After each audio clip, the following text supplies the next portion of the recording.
Voici pourquoi et comment tu tombes souvent malade.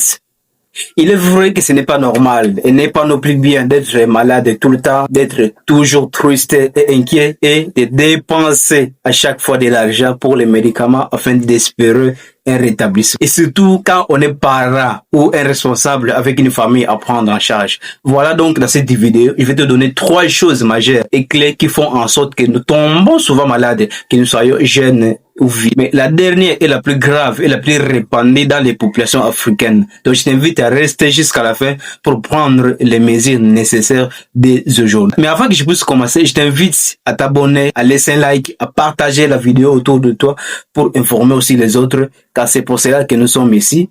Et surtout, tu vas nous dire ce que tu veux comprendre en commentaire. La première chose qui fait en sorte que tu tombes souvent malade, c'est le manque de sommeil.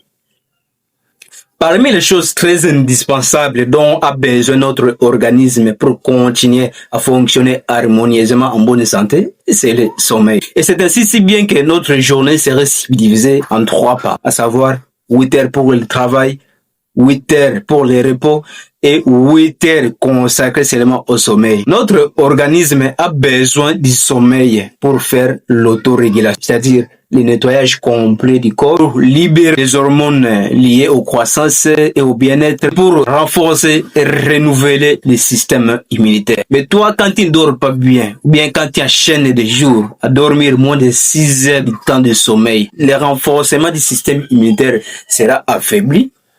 Et ainsi, tu t'exposes à tomber souvent malade. La deuxième chose qui fait que tu tombes souvent malade, c'est le stress chronique. Il est vrai qu'une vie sans stress est pratiquement impossible. Parce que pour crier sur son enfant, bien pour faire l'amour à une personne qui déroute, l'organisme a besoin du stress, considéré comme système de leaks et de fuite. Mais lorsqu'il stresse pendant trop longtemps, l'organisme libère davantage le cortisol, l'hormone du stress.